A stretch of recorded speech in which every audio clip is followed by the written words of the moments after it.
नमस्कार, स्वागत है आपका डेली 24 भारत में। मैं हूं आपके साथ इशिका गुप्ता। रुख करते हैं अभी तक की बड़ी खबरों का। सबसे पहले बात श्रीनगर की। श्रीनगर के लिडवास इलाके में सोमवार को सुरक्षा बलों ने ऑपरेशन महादेव के तहत एक बड़ी कार्रवाई करते हुए पहलगाम आतंकी हमले में शामिल टीआरएफ यानी कि उनके 3 आतंकियों को मार गिराया है। इस ऑपरेशन को सेना और जम्मू कश्मीर की पुलिस की संयुक्त टीम ने अंजाम दिया है। बता दें, सुरक्षा बल इलाके में पहले से ही सर्च ऑपरेशन चला रहे थे। जब इन आतंकियों का पता चला तो मुठभेड़ में 3 आतंकी मारे गए। लिडवास श्रीनगर का बाहरी और घना जंगलों वाला क्षेत्र है जो त्राल से पहाड़ी रास्ते के जरिए गुजरता है। इस इलाके में पहले भी टीआरएफ की आतंकी गतिविधियों की खबरें आती रही हैं। इस ऑपरेशन को सेना की चिनार कॉर्प्स लीड कर रही थी, जिसने 3 आतंकियों के मारे जाने की पुष्टि की है। इस दौरान सीआरपीएफ और जम्मू कश्मीर पुलिस का एक संयुक्त ऑपरेशन दाची गांव फॉरेस्ट के ऊपर हिस्सों में अभी भी जारी है। ये वही क्षेत्र है जहां जनवरी में भी टीआरएफ का एक ठिकाना ध्वस्त किया गया था। बताया जा रहा है कि 2 दिन पहले संदिग्ध गतिविधियों का यहां पर पता चला था।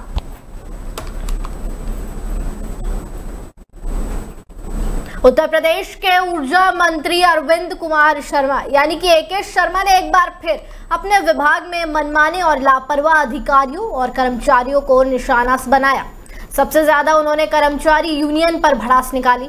उनके ऑफिस के आधिकारिक एक्स हैंडल पर लिखा गया है कि ऊर्जा मंत्री एके शर्मा की सुपारी लेने वालों में विद्युत कर्मचारी के वेश में कुछ अराजक तत्व भी हैं। कुछ विद्युत कर्मचारी नेता काफी दिनों से परेशान घूम रहे हैं क्योंकि उनके सामने ऊर्जा मंत्री झुकते नहीं है। इस लंबे चौड़े पोस्ट को खुद मंत्री ने भी अपने हैंडलर पर शेयर किया। आपको बता दें, इसमें बहुत कुछ कहा गया है। ऊर्जा मंत्री के पोस्ट में आगे लिखा गया है कि ये वही लोग हैं जिनकी वजह से बिजली विभाग बदनाम हो रहा है। ज्यादातर विद्युत अधिकारियों और कर्मियों के दिन रात की मेहनत पुरुषार्थ पर ये लोग पानी फेर रहे हैं।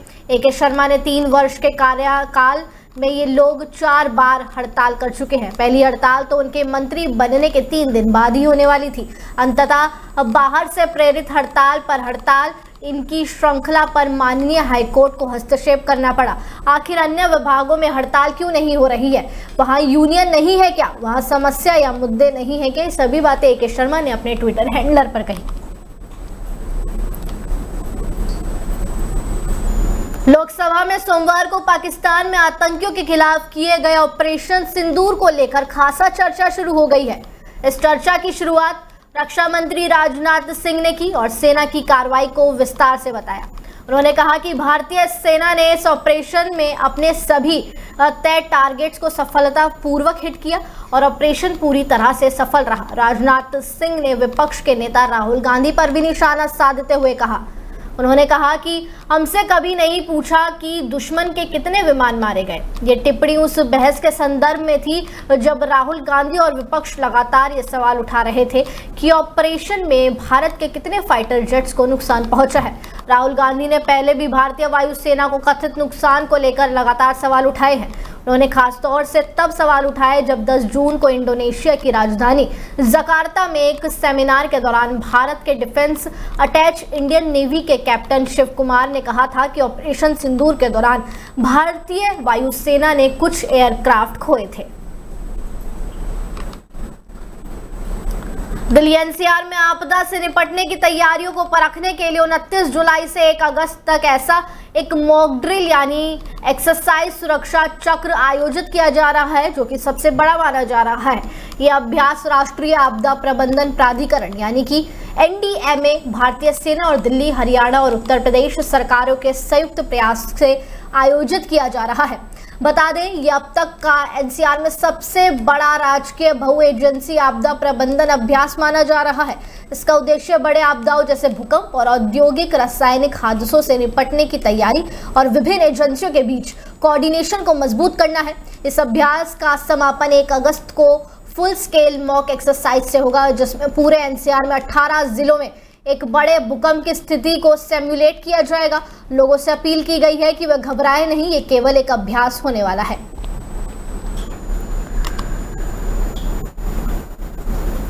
अहान पांडे और अनीत पड्डा की फिल्म सयारा की क्रेज थिएटर्स में कमाल कर रही है। उसे बॉलीवुड के इतिहास में दर्ज किया जाएगा। स्क्रीन पर डेब्यू कर रहे दो एक्टर्स की फिल्म आज के दौर में भी ऐसा कमाल कर सकती है, ये किसी ने नहीं सोचा था। सयारा ने भी दिखा दिया कि सीरियस तरीके से ट्रीट की गई इमोशनल लव स्टोरी जिसमें अच्छा म्यूजिक हो आज भी जनता में अलग लेवल की दीवानगी जगा सकती है।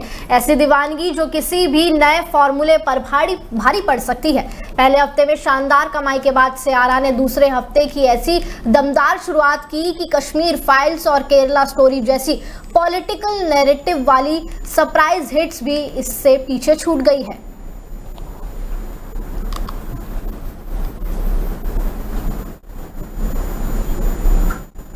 जम्मू कश्मीर में पहलगाम हमले के मास्टरमाइंड और लश्कर-ए-तैयबा के टॉप कमांडर हाशिम मूसा पाकिस्तानी सेना के सिपाही थे, उसको आखिरकार भारतीय सेना ने मार गिराया है। यह एनकाउंटर 28 जुलाई को श्रीनगर के लेडवाज इलाके में हुआ।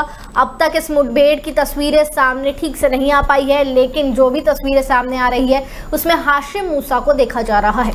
हाशिम मूसा को न सिर्फ पहलगाम हमले का साजिशकर्ता माना जाता था, बल्कि सोनमर्ग टनल हमले का भी जिम्मेदार उसे ही माना गया था। आपको बता दें कि ऑपरेशन कैसे हुआ, हाशिम मूसा कौन है, इस घटना को लेकर धीरे धीरे जानकारी सामने आ रही है।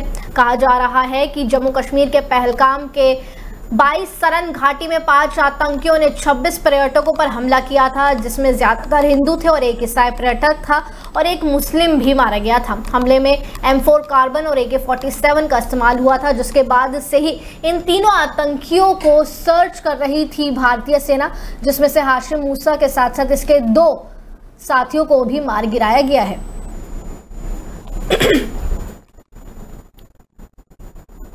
हरिद्वार के मनसा देवी मंदिर के बाद आज यूपी के बाराबंकी स्थित अवसानेश्वर मंदिर में बड़ा हादसा हुआ। आपको बता दें, अवसानेश्वर महादेव मंदिर में हुई भगदड़ को लेकर बड़ा खुलासा हुआ है।